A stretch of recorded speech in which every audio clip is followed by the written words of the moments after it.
ಶಕ್ತಿಯಸ್ತ್ರ ನ್ಯೂಸ್ಗೆ ಸ್ವಾಗತ. ಬೆಂಗಳೂರಿನ ರವೀಂದ್ರ ಕಲಾಕ್ಷೇತ್ರದಲ್ಲಿ ಅಂತಾರಾಷ್ಟ್ರೀಯ ಮಾನವ ಅಭಿವೃದ್ಧಿ ಪರಿಷತ್ತು ವತಿಯಿಂದ ಸಾಂಸ್ಕೃತಿಕ ಕಾರ್ಯಕ್ರಮ ಹಾಗೂ ನಾಡಿನ ವಿವಿಧ ಕ್ಷೇತ್ರಗಳಲ್ಲಿ ಸಾಧನೆ ಮಾಡುತ್ತಿರುವ ಸಾಧಕರಿಗೆ ರಾಜ್ಯ ಹಾಗೂ ರಾಷ್ಟ್ರೀಯ ಪ್ರಶಸ್ತಿ ಪ್ರದಾನ ಸಮಾರಂಭವು ಅರ್ಥಪೂರ್ಣವಾಗಿ ಮತ್ತು ವಿಜೃಂಭಣೆಯಿಂದ ಜರುಗಿತು.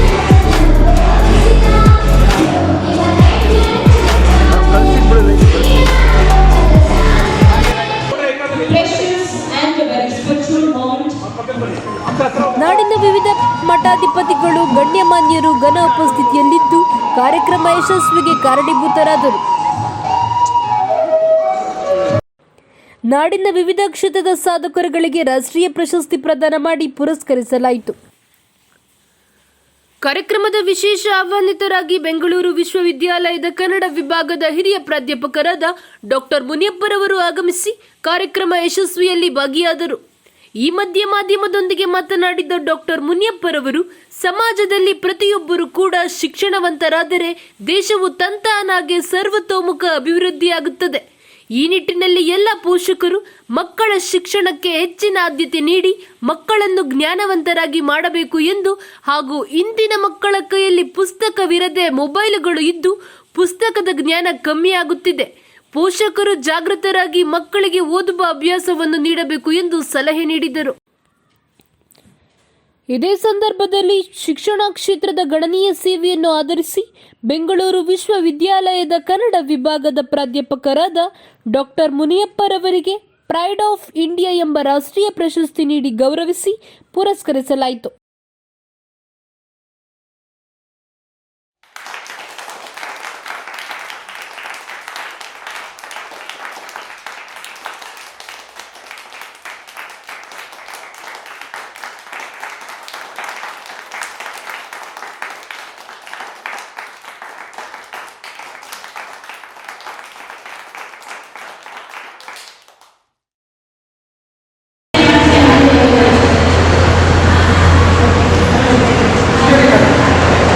ಸರ್ ನಮಸ್ಕಾರ. ಇವತ್ತು ಪ್ರೈಡ್ ಆಫ್ ಇಂಡಿಯಾ ಅವಾರ್ಡ್ ಸಿಕ್ಕಿದೆ ನಿಮಗೆ, ಅದರಲ್ಲೂ ವಿಶೇಷವಾಗಿ ಶಿಕ್ಷಣ ಕ್ಷೇತ್ರದಿಂದ ಏನು ಹೇಳಕ್ಕೆ ಬಯಸ್ತೀರಿ ಸರ್? ಇವತ್ತು ನನಗೆ ಈ ಕಾರ್ಯಕ್ರಮದಲ್ಲಿ ಪ್ರಶಸ್ತಿ ಸಿಕ್ಕಿರೋದು ತುಂಬ ಸಂತೋಷ ತಂದಿದೆ. ನಾನು ಶಿಕ್ಷಣ ಕ್ಷೇತ್ರಕ್ಕೆ ಕೊಟ್ಟಂಥ ಕೊಡುಗೆಯನ್ನು ಗಮನಿಸಿ ಈ ಪ್ರಶಸ್ತಿಯನ್ನು ಕೊಟ್ಟಿದ್ದಾರೆ.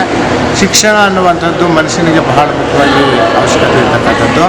ಆ ಶಿಕ್ಷಣ ಮೂಲಕ ನಾವು ಸಮಾಜಕ್ಕೆ ಜ್ಞಾನವನ್ನು ನೀಡ್ಬೋದು ಮತ್ತು ಹಾಗೆ ಆ ಒಂದು ಸಮಾಜವನ್ನು ಆ ಶಿಕ್ಷಣದ ಮುಖಾಂತರ ಬದಲಾವಣೆ ಮಾಡಬೇಕು. ಮತ್ತು ಶಿಕ್ಷಣದ ಜೊತೆಗೆ ಮೌಲ್ಯಗಳು ಬಹಳ ಮುಖ್ಯ. ನಾನು ಪಾಠ ಮಾಡುವಾಗ ಜ್ಞಾನದ ಜೊತೆಗೆ ಮೌಲ್ಯಗಳನ್ನು ಕೂಡ ನೀಡುತ್ತಿದೆ. ಮತ್ತು ಹಾಗೆ ನಮಗೆ ಈ ಸಮಾಜ ಏನು ಕೊಟ್ಟು ಅಂತಿಲ್ಲ ಯೋಚನೆ ಮಾಡಬಾರ್ದು.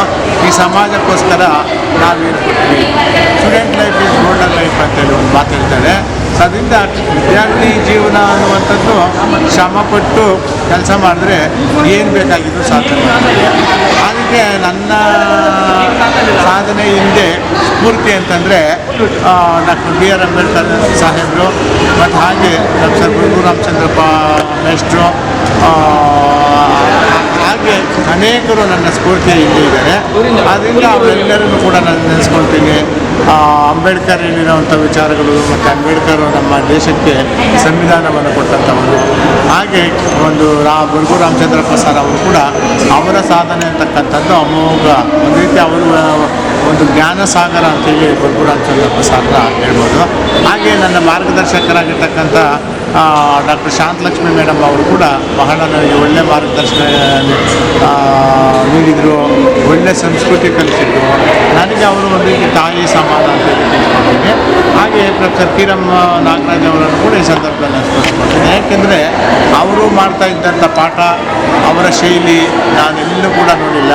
ವಿಮರ್ಶೆ ಬಂದಾಗ ಕಿರಮ್ಮ ಅವರನ್ನು ಬಿಟ್ಟರೆ ಯಾರು ಕೂಡ ಅಷ್ಟು ಅದ್ಭುತವಾಗಿ ಪಾಠ ಮಾಡೋಕ್ಕೆ ಸಾಧ್ಯ ಇಲ್ಲ.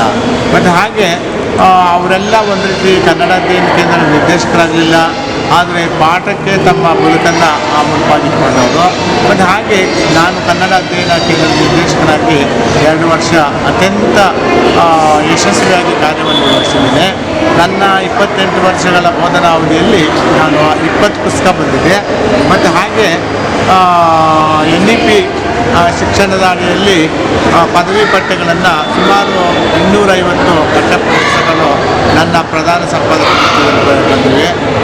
ಅದರಲ್ಲಿ ಬಹಳ ಮುಖ್ಯವಾಗಿ ನಾನು ಪ್ರೊಫೆಸರ್ ರಾಮಲಿಂಗಪ್ಪ ಟಿ ಬೇಗೂರವರನ್ನು ಸ್ಮರಿಸ್ಕೊಳ್ತೀನಿ. ಅವರು ಸಂಚಾಲಕರಾಗಿ ಮಾಡಿದಂಥ ಜವಾಬ್ದಾರಿ ಮತ್ತು ಕೆಲಸ ತುಂಬ ನನಗೆ ಖುಷಿ ತಂದಿದೆ. ಅದೇ ರೀತಿ BYS ಸಭೆಯಲ್ಲಿದ್ದಂಥ ಡಾಕ್ಟರ್ ರತ್ನಪ್ರಭಾ, ಡಾಕ್ಟರ್ ಸುಮಾ ಇವರನ್ನು ಕೂಡ ನಾನು ಈ ಸಂದರ್ಭದಲ್ಲಿ ಸ್ಮರಿಸ್ಕೊಳ್ತೀನಿ. ಆದ್ದರಿಂದ ಇದೊಂದು ನನ್ನ ಜೀವನದ ಒಂದು ಅತ್ಯಂತ ಅವಿಸ್ಮರಣೀಯ ಸಮಾಜದ ಒಂದು ಸಂದರ್ಭ ಅಂತ ಹೇಳ್ತೀನಿ.